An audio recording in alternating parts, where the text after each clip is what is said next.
What's good, everybody? Welcome. Happy Thursday. I never know what day it is, man. I'm always a mess with this stuff. Hope you're having a good day so far. The markets are closed. Before we get to the markets, a couple things. If you're not happy with where your retirement investments are at the moment, you're not getting what you think you should out of an advisor, or you don't get any help at all, consider us here at Jazz Wealth. That's what all the show is all about here, so we keep you informed. Maybe you keep us in mind. So that's all I'll say about that. You should know that tomorrow I'll be traveling, going to San Antonio. If anybody wants to say hi, we'll be by the Alamo Dome, but there will be no closing beat here. We will do the show live at 1, I decided. We don't leave till later in the day, so I'm still going to do the show at 1 o'clock live, the Doe Show. Anyways, let's get started with the markets today. I have updated you. By the way, if you're one of our customers and you want one of these towels, you haven't got it yet, let me know. Happy to do that for you. Let's go over and take a look at the markets on the screen here in just a second. You should be seeing the Dow. So the Dow was lower on the day by 134. There we go. Yeah, all right, locked and loaded there. The Dow was lower by 134, and this is just a normal breathing, right? The normal in and out cycle of the markets here, no problem. A little bit of a pullback doesn't really bother me so much. Here's the problem, though. If we go out a little bit, you see the overall trend for the year. If you're a Dow investor, you're like, come on, man, let's go, do something. Very slow progress on the Dow. So if you take a look at today, what happened in the Dow, earnings, right? You had Travelers Insurance. That stock was lower today by about 3.7%. American Express, that stock was lower today on earnings. We'll get to that in a second. You also had JP Morgan a little bit down on the day. And really on the upside, you only had IBM. That's good for our dividend fund investors. By the way, check out our portfolios on our website. Go to jazzwealth.com, click portfolios. You can see what I'm talking about there. But our dividend investors did well here. It was a good week for the dividend fund, actually. IBM pushing higher by 3%. We'll talk about that earnings in a minute. And then Disney finishing their deal. They are basically going to get the deal for Fox. And so the stock was a little bit higher, 1.3% on the day. So let's talk about it here. We've got the Dow was down 134, of course. The S&P sold off 11. We'll put that on the charts for you. Same concept there, where we're just breathing in and out, right? So you can kind of see that trend is just, it almost looks like one of those things at the hospital, really. I'm not a medical person, but you get the point. So more of a breathing out period. And if that happens for a few days, as long as it's similar to the last pullback here, where it's not too crazy, then you don't really mind so much. We'll go over the individual stocks in that sector in a moment. And then the Nasdaq, of course, the beast, right? Moving higher here. Today it did decide to take a little bit of a pullback. I don't mind so much there at all. I will point out real quick that you have the, out of all the stocks in the S&P 500 that are reporting earnings, you got 12.8% of them so far. So S&P 500, you've got 12.8% of them reporting earnings so far. They are showing at the moment, right on the dot, 21% earnings growth. Wall Street's expecting 20%. We keep talking about that because if we start to slide from that 20%, you're going to see the market slide as well. So far, so good. Everybody's happy. And out of the 12.8% that have already reported, 86% of them have been reported earnings that have come in better than what Wall Street is expecting. So off to a really, really good start for earnings there. We will, of course, keep you posted. Let's go back over to the charts here. We've got the banking stocks today, and what I'm going to do is just go over to the S&P 500. We'll show a few things here. There we go. Okay, so the banking stocks a little bit lower on the day. Look, you had Berkshire Hathaway. We'll go to the B-class shares. Berkshire Hathaway down 1.5%, giving back some of yesterday. American Express, of course, we talked about earnings. Interestingly enough, I saved this for you guys. Where is it? This really caught my eye earlier. Oh, American Express, so they reported earnings, small uptick in expenses related to their credit card rewards programs. What does that mean? That's just a fancy way of them saying the people that are taking advantage of the rewards programs are actually taking advantage of them, so they've had to spend more on their rewards program. Maybe some of you are getting smarter. I know I got a lot of grief for that video, but between 6 and 7% of you are currently the only ones getting more out of your rewards credit cards than what they're getting out of you. And this could be the first sign. American Express said we had more expenses paying out our rewards programs than we had in the past. And of course that hit the stock a little bit. So maybe you guys are doing it. If you have a rewards program, nice to see. Otherwise, if we go through some of the other banks, just normal pullbacks, right? Bank of America, Goldman Sachs there, just a small little pullback. Morgan Stanley from yesterday down about 1.5%. So not a big deal. Now, when you go look at the S&P 500 today, your worst performer is eBay. eBay reported earnings. The stock was down 10%. Huge discount for earnings all in one day. The company's working on their e-commerce platforms, and so they said that the rest of the year may come in a little light while we work on that. Investors don't like to see that. They say, fine, if it's going to be a little light, we'll come back when you fix the problem. So those bigger investors chose to get out of eBay now. They're going to let them work on their e-commerce platforms. They'll come back in the future. Stocks down now over 10% on the year. So eBay, the biggest loser. Now, what's interesting about the S&P 500, if you follow along today, your worst performers, FitBoy. Well, it's called Fifth Third Bank. We used to call it FitBoy, so it came out wrong. Sorry. Down 6.5%. Bank of New York Mellon down 5.23%.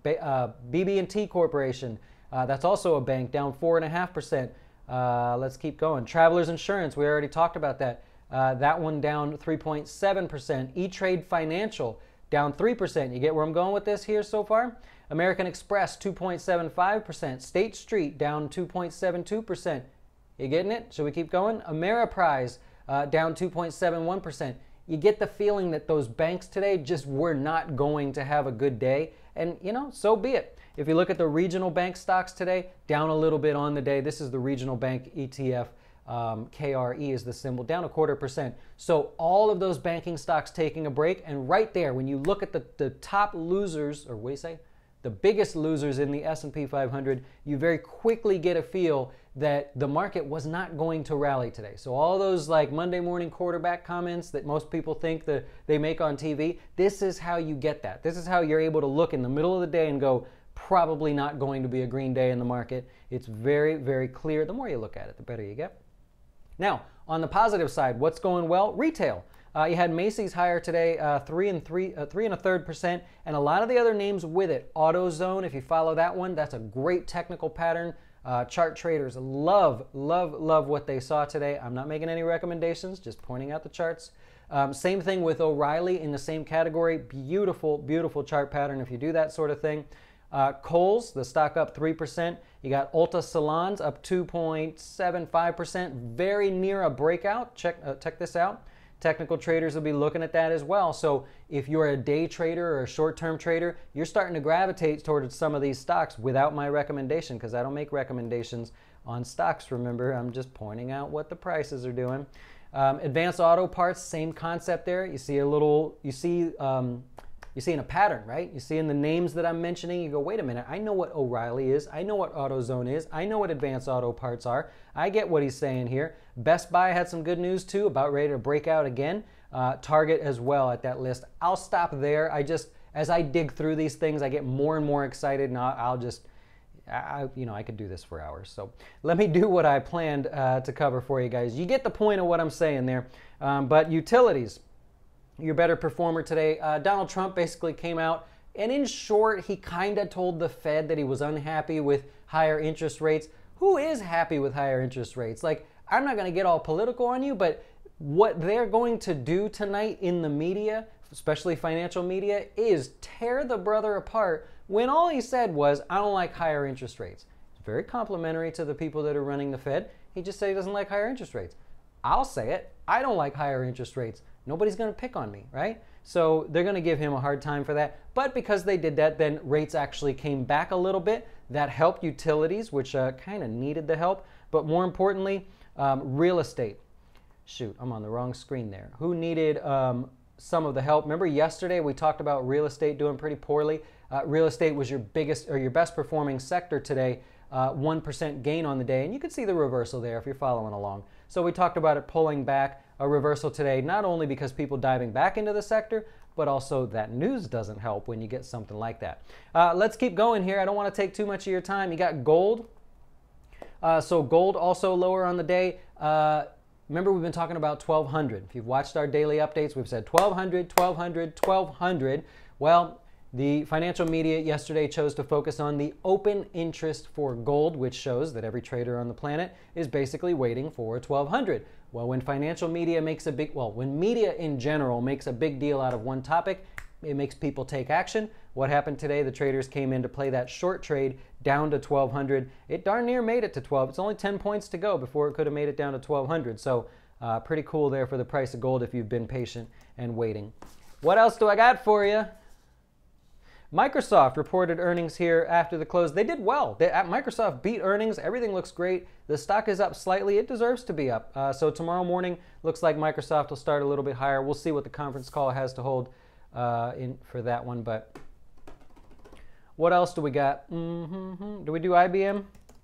We did IBM. Back to the 200-day moving average. Technical traders, you keep an eye on that. After hours, you just have a couple names here. It's going to be light for the rest of the week. If you like Skechers, I just bought a new pair of shoes. Apparently that helped. 1.8% gain. Actually 1.8% on the day. But the stock is down 30% after the close. Whoa, I should have bought 2 pairs of shoes. So the stock is trading around $25 after the close. That's a huge, huge miss for Skechers. I would not want to be them right now. Hey, anyways, you got Skyworks added 2% on the day, 2% after the hours here on earnings. Looks like they're going to break out a little bit there. And Intuitive Surgical, I don't follow this one too much. This used to be a very difficult stock to understand. That stock apparently is higher by 4% to new highs after hours here on earnings. So incredible, incredible. Hold on one second. Let me see if I can get over here. I don't have any help today. One second. I'm still there. I just want to be able to see some of your comments there. Okay, I'm back. Sorry about that. So I'll wrap it up there. If you have any questions, feel free to ask them there. Bruce looking for his towel. You got it, man. Bruce just joining us, and he's going to get a towel. Poor Netflix. Hey, you know the FANG stocks today, those names, they really took a break. So notice they weren't really in the news. Not much was happening there. Netflix was the sort of, if there were going to be one to focus on, that's 3 days in a row Netflix has been lower. So that's crazy. That's crazy. No trade permissions on this account. Access denied. I don't know what you're talking about, man. Alberto, if you're talking to me, let me know. Send me an email. Thoughts on Netflix. Long term, you could, well, we went over this on the earnings day. You can see that trend. You guys still see it? You see the trend there still holding. As long as that stays there, the technical traders aren't going to budge, right? Everybody that bought off of this 350 area the other day, they're not going to budge until we get under there. So if it flounders around for a while, I think that's actually a good thing for Netflix. So I don't mind that one so much. A little risky since last year's. Yeah, interestingly enough, Sky, if you're following, there was an analyst out of Bank of America that went through all kinds of crazy data. It was so cool. I mean, I geek out on this stuff. I'll read it till the wee hours of the morning. But this analyst went through talking about how Netflix has never missed their subscriber count twice. So when they come in light for earnings, the next one blows it away. When they come in light in the future, they blow it away. So he's like, I'm betting on, he said this. He was betting all of it to bet that they will not miss next quarter. So I really, I don't know. I don't track it that closely to have that close of an opinion. But I'll take his word for it because he is one of the top analysts in that group to cover Netflix. So pretty interesting there. Alberto, let me know what you're coming across. If you have a problem there, I'm happy to help. For the rest of you, thank you so much for everything. I will not be here tomorrow for the closing beat. Remember, we'll be back Monday to do this all over again. I think we got this fixed. What do you think about the scroller at the bottom? It's a little slower. It's a little cleaner. I do want to change the red. I don't know how to do it, but I'm going to get someone to change the red on the top there for all the red stocks. I think that could be a little bit brighter, a little bit bolder, but all of you guys that watch and enjoy, leave a comment. Let me know how I can make it better. I will constantly try to make this thing better. If you're thinking jazz, go to jazzwealth.com. Otherwise, have a great rest of your night. We will see you tomorrow for half a day.